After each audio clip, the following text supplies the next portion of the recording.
Hello, today is Friday, September 10th, and I figured today was as good of a day as any to bring back these voiceovers, so here I am. Today was not quite Big Friday, more medium Friday, I suppose, because I've been dealing with a wrist issue that hurts in very specific positions. So when I'm in a semi-deep or deep squat with the bar on my front rack, my left wrist hurts quite a bit, and so I can, if I can, take the time to set up correctly out of the rack, I can have the bar on my front rack with no problem, and so that's why I can keep doing jerk work without doing too much clean work, and so that's why the medium Friday, I suppose, because I just did snatch and then no cleans and then jerks and then front squats, but with straps to avoid irritating the wrist. And so, starting with these snatches. So as you just saw with 115, all of my, I didn't miss with 95, but with 115, the snatch off the ground, I missed, and 115 is, not a weight that I ever usually miss. But today, like all of my reps off of the ground felt really awkward. I mean, some of the ones from the hang also felt pretty awkward, but I've been experimenting with a new way of setting up. So you can sort of see here, I start by setting my upper body and then setting my hips. I think does a better job of putting me in the right position in terms of where my weight is relative to the bar compared to the way I was setting it previously.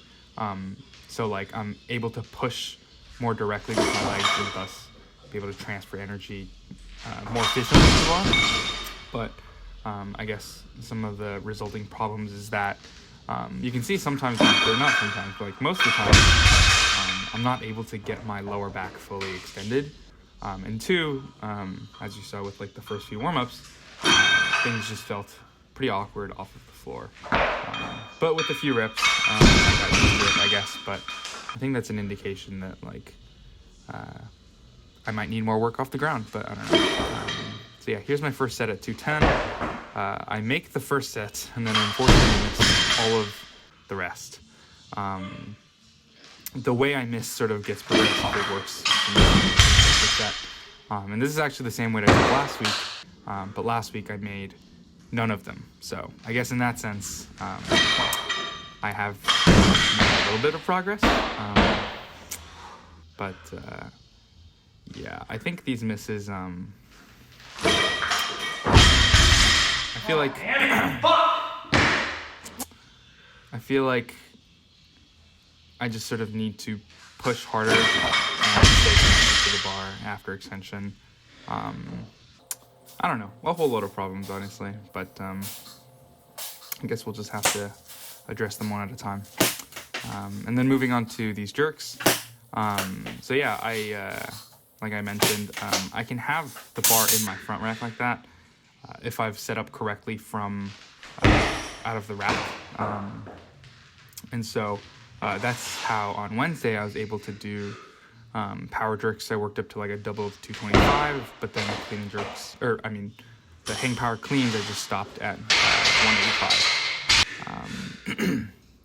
But yeah, rack jerks, one thing that was kind of annoying that will come up a little bit later is that I kept dropping the bar onto the ground after I reached, whether that was because of missing or just because I wasn't confident that I could re-rack it on my front rack, which made me have to sort of unload the bar and then like clean it, and then like put it back on the bar and then put the weight back on. And so that got really right there. I didn't have the confidence to re-rack it, and so I had to put it down, and then that's the first 245. So these 245s were actually not supposed to be my working sets. They were supposed to be my last warm-up. Here I almost die because of these pads being in the way. But yeah, that first one I just sort of chickened out. The second one I think I could have made. although it was messy, obviously. And then once I dropped that second one, I was sort of just like, okay, like I'm just gonna do like 45 one more time, and if I miss, then I'll just call it. If I make it, then I'll move on to 265 and just try it once. Whether I make it or not, it doesn't matter, I'll just do it once. And so I made that 245, and then bumped up, went 265, made it, so I was like, all right, cool, like I'm just gonna call it here. Maybe I don't necessarily have the luxury of being able to do that all the time, because it's not like I'm super consistent or anything like that. Like, the idea behind just doing one and being done is that if I can do it once, then I'm consistent enough to do it multiple times, but that's not always the case for me. But in this particular case, I was just getting really frustrated with having to like take the plates off, put the bar back on the rack, and then put the plates back on. And so that's why I was just like, all right, I'm just gonna do one and be done. Yeah, so that's how rack jerks went. So, I mean, I hit 265, which is a number I failed to jerk for the last like 3 weeks or so. So that's a win for me. Yeah, so then I moved on to front squats, and then I have this setup where I have straps attached to the bar, and I'm versus having my hands on the bar, I'm just holding onto the straps, which helps with my or doesn't irritate my wrist. And so did 3 triples, went up 10 pounds from last week. First set was pretty easy.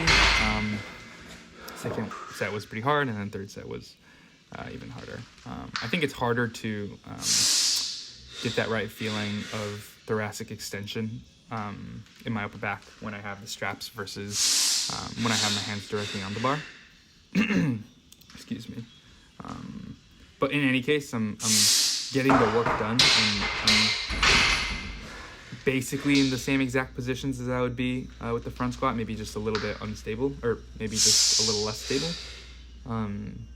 So, you know, can't complain. Yeah, can't complain. Reached the last set, and then I did pull-ups, and then I did some core, and then called it a day. So that was pretty much it. We'll see if I'll continue with the voiceovers. The main reason I didn't do them was just because I didn't have time, but we'll see how things go from here, I guess. But yeah.